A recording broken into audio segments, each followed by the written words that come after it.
Bago po tayo mag-umpisa sa ating gaganapin ng bangkarera dito sa atin sa isla ng Sapang Kawayan, Masantol, Pampanga. Alam niyo po ba na ito po ay tradisyong talagang dinarayo at inaabangan sa bawat coastal dito sa coastal ng Manila Bay. Particular siyempre sa Bulacan tsaka dito sa atin sa coastal ng Pampanga at maaaring sa ibang lugar pa. Ang bangkarera po ay hindi lang simpleng paligsahan. Ito po ay isang simbolo ng pagkakaisa at kultura ng pamayanang nakatira sa lahat ng ating tabing ilog o coastal areas. Makikita ang kahalagahan ng ilog, kabuhayan at pamumuhay ng mga tao. Kaya po ang bangka ay hindi lang isang sasakyan. Ito po ay bahagi ng kanilang pagkakakilanlan. Habang papalapit ang karera natin, nararamdaman natin ang tensyon sa bawat isa na makikilahok dito. Nagpa-practice na sila kasi ngayon dito eh. Siyempre, todo suporta yung kanilang mga kasama dito sa gaganapin natin bangkarera. Konting kaalaman lang po sa istorya o history ng Philippine Bangkarera. Alam niyo po ba na ito din ay kilala natin sa English na boat racing. Ito po ay isa sa pinakamatandang tradisyon dito sa atin sa Pilipinas na nag-ugat pa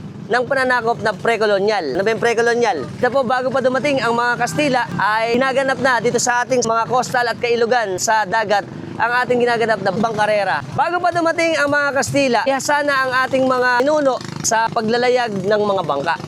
Tulad ng mga balangay, dito nakuha yung pangalan ng mga barangay. At dito po makikita natin ang ating mayamang kultura at tradisyon na matagal nang ginaganap dito sa atin sa Pilipinas. At dahil din po ang Pilipinas ay binubuo ng halos mahigit na 7,000 isla, ang bangka natin ang pangunahing paraan ng ating transportasyon, panghanap buhay sa pangingisda at pakipag-ugnayan sa iba pang komunidad. At noong pong panahon ng Espanyol, tuloy po ang paggamit ng mga bangka para sa kalakalan. At ito po ay pangunahing transportasyon sa paglalakbay sa ilog, sa dagat. At sa paglipas ng panahon, po ay nagkaroon na ng paligsahan. Alam niyo po ba na unang paligsahan natin ay pagsagwan lang?